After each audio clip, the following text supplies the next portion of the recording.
안녕하십니까. 2021년 2월 4일 최병무의 팩트 시작하겠습니다. 김명수 대법원장 문제가 지금 불거져 있죠.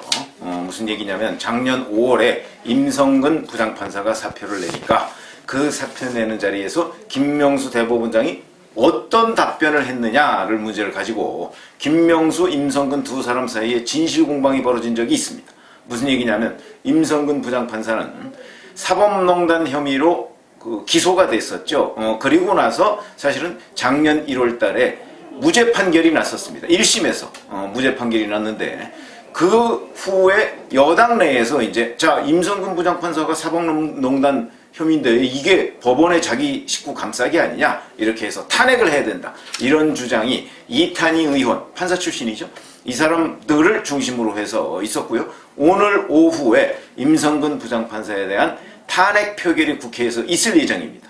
그런데 어저께까지 김명수 대법원장 측에서 무슨 얘기를 했었냐면 자, 임성근 부장판사는 작년 5월에 사표를 내니까 김명수 대법원장이 아니 그렇게 사표를 내면 탄핵이 지금 이루어지는데 사표를 받을 수가 있나라는 취지로 답변을 했다. 이게 말이 되느냐라고 주장을 했었는데 그에 대해서 대법원이 어제 일단 그 치료에 전념하고 그러니까 아마 뭐 일신상의 뭐 어떤 질병 뭐 이런 얘기를 한 모양이니까 그리고 신상 문제는 건강 상태를 지켜본 후에 생각하자는 취지로 답변을 했다 이렇게 해명을 했습니다. 그게 어제입니다. 그러다 보니까 이제 임성근 부장판사는 아니다. 국회에서 내가 지금 탄핵 표결이 있을지도 모르는데 그런데 어떻게 사표를 받냐? 그래서 국회의 눈치를 보는 듯이 얘기를 했다. 하는 게 임성근 부장판사 주장이고 어제 대법원은 그게 아니고 건강 문제 이런 거를 한번 이렇게 치료를 하고 나서 그때 가서 신상 문제 얘기하자고 그랬지 언제 내가 국회에서 뭐 그 탄핵 문제가 있으니까 사표를 수리할 수 없다 이렇게 얘기한 적이 있느냐. 그래서 진실공방이 벌어졌죠. 그런데 오늘 바로 뒤집어졌습니다. 뒤집어진 거는 무슨 얘기냐면 임성근 부장판사 측이 변호인을 통해서 녹취 파일을 공개한 겁니다. 당시에 본인과 김명수 대법원장 간에 나눴던 대화의 녹취 파일을 공개했습니다. 김명수 대법원장이 그 자리에서 이렇게 얘기했습니다.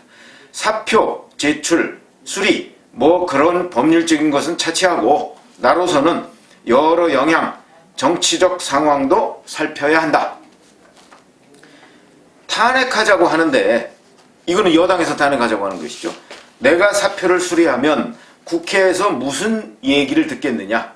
그런 비난을 받는 것은 적절하지 않다. 자, 이렇게 얘기를 했습니다. 그러면 누구의 말이 맞았던 거죠? 임성근 부장판사가 말이 맞았던 겁니다. 그러면 이제 이게 무엇이 문제냐? 첫 번째, 우선 판사가 법원에 의해서 무죄 판결을 받은 판사가 그런저런 것 때문에 내가 심신이 좀 그렇다. 그래서 내가 사표를 내겠다라고 하는데 대법원장이 안 받아줄 이유가 없습니다. 그렇죠? 안 받아줄 이유가 없습니다. 그럼 당연히 받아줘야 되는 것이죠.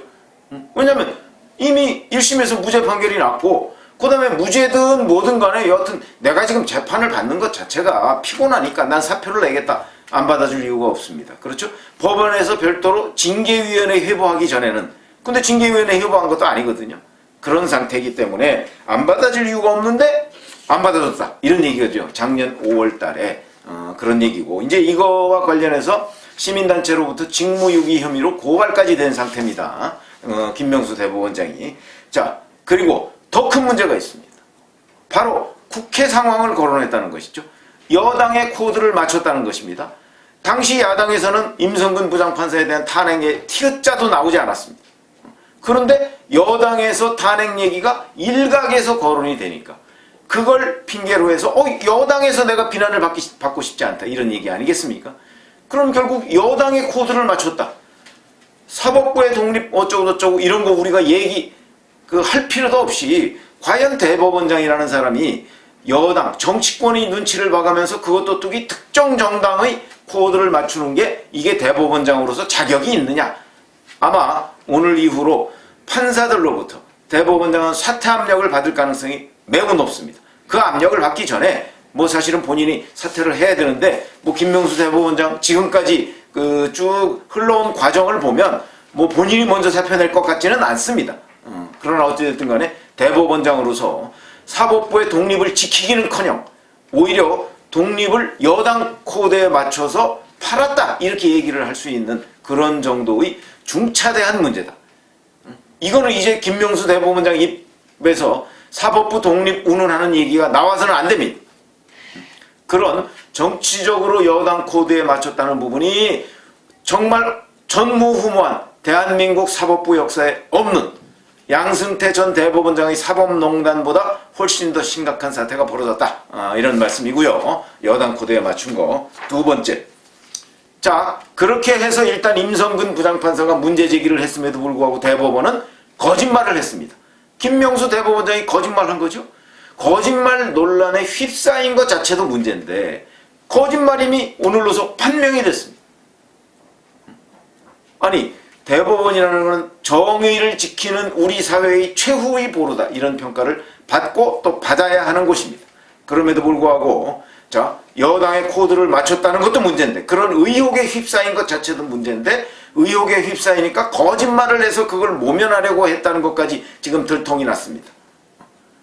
이렇기 때문에 김명수 대법원장 사태는 이거는 그 판사들이 우선 이런 그 어떤 정치적으로 완벽하게 편향돼. 사실은 문재인 대통령이 그 어떤 서열, 그 법원 내의 서열에 맞지 않는 사람을 발탁을 해서 대법원장으로 시키는 것까지는 누가 뭐라고 할 수가 없습니다.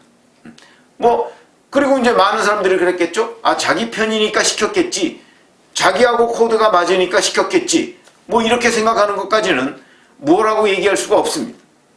그러나 문제는 그 다음이 문제입니다. 그래서 이 사람이 그나마 사법부의 독립을 지키려는 노력을 했느냐 여부에 대한 평가를 외부로부터 받아야 되는데 그 평가를 못 받고 있는 데다가 결정적으로 이렇게 그동안에 코드를 맞춰왔구나 하는 부분이 들통이 난 겁니다.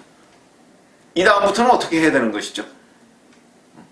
그래서 제가 보건데 이 김명수 대법원장 사태, 이건 사태입니다. 사태는 어떻게 끝나야 될 것인가 하는 문제는 대법원장 스스로 심사숙고해서 결정을 해야 된다. 이렇게 말씀을 드리겠습니다. 감사합니다.